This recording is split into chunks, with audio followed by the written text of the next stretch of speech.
안녕하세요. 동행쌤입니다. 먼저 구독과 좋아요 부탁드려요. 고맙습니다. 여러분, 이 세상에 마음의 상처 없는 사람이 있을까요?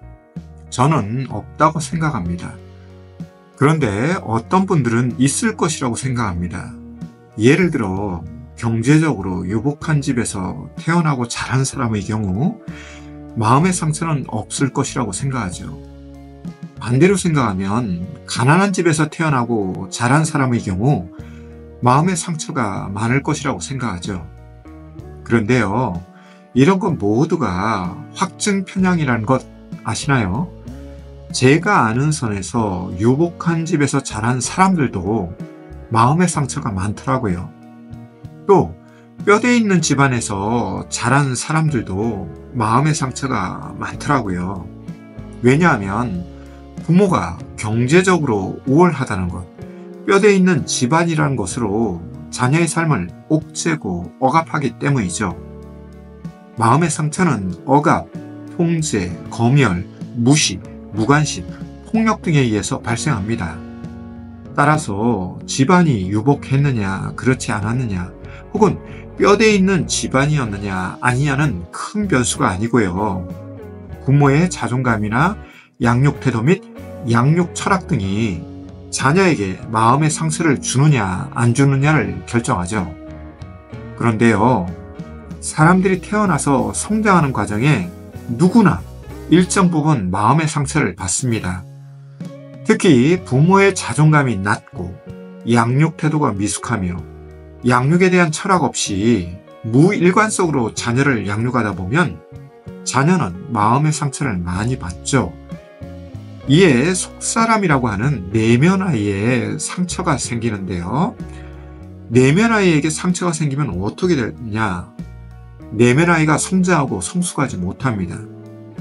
그리고 내면 아이에 대한 치료 혹은 상처에 대한 극복이 되지 않으면 나이를 먹는다고 해서 나아지는 것은 없습니다. 이에 어떤 분은 부모와 사별 후에도 부모에 대한 원망으로 삶을 이어가기도 하죠. 자신은 부모의 사랑을 받지 못했다든지 부모가 원망스럽다고 하며 부모를 미워하거나 증오합니다. 그런데 부모를 미워하고 증오할수록 어떻게 되는지 아세요? 그 부모의 모습을 그대로 담습니다.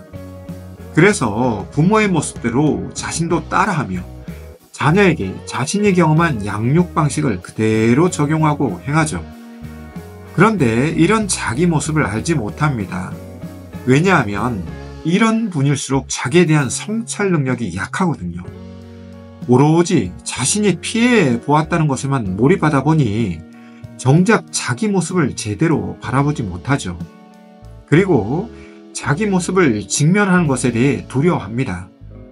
그러다 보니 혹 자기 모습을 직면하더라도 누구 탓을 한다? 바로 부모 탓을 하는 것입니다. 내가 이 집안에 태어나지 않았고 자신을 낳아주시고 키워주신 부모와 인연이 안 되었다면 더 나은 삶을 살았을 것이라는 확증 편향 속에서 삶을 이어가며 자신과 주변인에게 상처를 주죠. 대표적인 사례가 외도입니다. 외도 행위자가 되었든 외도 피해자가 되었든 성장기 때에 내면 아이에게 상처가 없는 사람은 없습니다. 그런데요, 내면 아이에게 상처가 있었던 사람 중 내면 아이에게 욕구 불만이나 스트레스가 있을 경우 이를 외도로 해결하려는 사람이 있죠. 왜냐하면 외도하는 동안 내면 아이 상처가 잊혀지고 외도 관계 속에서 그동안 받지 못했던 사랑과 관심, 인정과 만족을 채우려고 하기 때문에 쉽게 외도가 벌어지기도 합니다. 중요한 점은 내면 아이가 해결하지 못한 상처를 갖고 있을 경우 자신에게만 상처를 주고받는 것이 아니라 배우자나 자녀와 같은 가족에게 상처를 준다는 것이죠. 가장 가까이 있는 사람들에게 상처를 줍니다. 그런데 정작 자신이 내면 아이 상처를 갖고 있고 타인의 내면 아이에게 상처를 준다는 것을 모릅니다. 여기에는 내면 아이라는 개념을 모르기 때문에 그렇기도 하고 앞에서 이야기한 것처럼 자신이 더 힘들기 때문에 타인의 고통은 눈에 들어오지 않죠. 따라서 외도가 벌어졌다면 외도 행위자가 되었든 외도 피해자가 되었든 내면화의 치료가 급합니다. 이것을 방치하면 외도는 재발되고 자녀의 내면화에까지 상처를 줄 수 있기 때문에 그렇죠. 다른 관점에서 여러분은 지금의 배우자를 만난 것은 자신의 내면 아이가 가지고 있는 상처와 결핍에 대해 지금의 배우자가 감싸주고 채워줄 것이라고 믿었기에 지금의 배우자를 선택하고 결혼했을 가능성이 높습니다. 아니라고요? 잘 생각해 보세요. 사람들은 이쁘고 잘생긴 사람을 좋아할 것 같지만 정작 결혼할 때 파트너는 자신의 마음을 잘 이해하고 자신의 결핍을 잘 채워줄 것 같은 사람을 선호합니다. 이것은 본능적이고 직관적입니다. 그런데 정작 결혼 생활을 하다 보면 배우자가 자신의 상처와 결핍에 대한 관심이 없다고 생각하죠. 그런데 이것은 착시 현상에 의한 부작용입니다. 당신에 대한 관심이 없는 것이 아니라 자신의 관심에 더 몰입하는 것 때문에 발생하는 착시죠. 미숙한 사람일수록 이런 현상이 더 심한데요. 미숙한 사람들은 타인의 아픔과 고통보다 자신의 아픔과 고통에 더 몰입합니다. 그리고 자신의 아픔과 고통에 대해 보상받으려고 몸부림치죠. 꼭 미숙한 어린아이들의 모습과 비슷하죠. 부모의 사정은 생각지도 않고 자신의 욕구만 생각하는 어린아이들 말이죠. 내면 아이가 미숙한 어린아이로 가득 찬 사람들은 나이를 먹어도 어린아이 같은 내면 아이의 조정을 받습니다.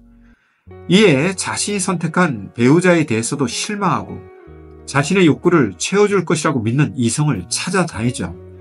그런데 이것도 아니다 싶으면 잠시 외도 행위를 주춤하지만 다시 내면 아이가 조정을 시작하면 외도 행위를 이어가거나 새롭게 시도하죠. 따라서 상처 없는 내면 아이를 가진 사람은 없지만 내면 아이 상처를 방치하거나 간과할 경우 그로 인한 부작용은 심합니다. 대표적인 경우로 외도뿐만 아니라 가정폭력도 있죠. 가정폭력의 경우 폭력 행위자를 상담해 보면 내면 아이에게 상처가 가득한 것을 봅니다. 그런데 이런 분이 과거 폭력 피해자였을 당시 무엇을 생각했을까요?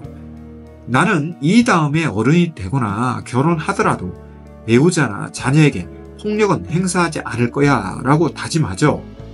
그런데요, 내면아이 상처를 치료하지 않고 내면아이가 성장 및 성숙하지 않으면 어떻게 되는지 아세요? 자신이 보고 경험한 대로 살아갑니다.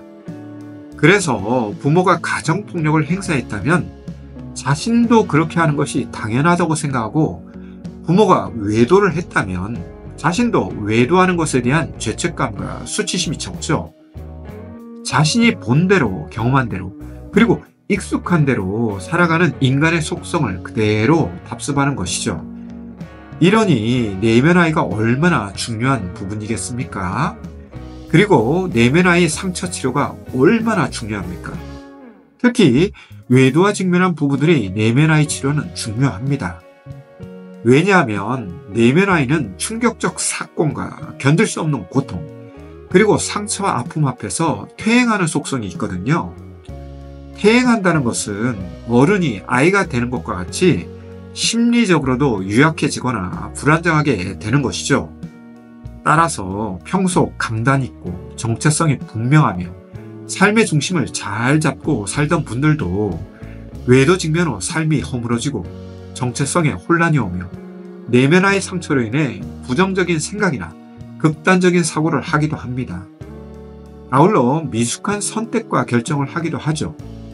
그러니 외도와 직면하였다면 외도에 대한 도덕적, 윤리적 논쟁을 떠나서 즉시 내면화의 치료를 받는 것이 좋습니다. 이를 통해 삶의 무게중심을 다시 회복하고 일상 회복력과 자존감을 향상하는 가운데 삶의 변화를 추구하는 것이 좋습니다. 오늘 준비한 내용은 여기까지인데요. 도움이 되셨다면 구독과 좋아요 부탁합니다. 고맙습니다.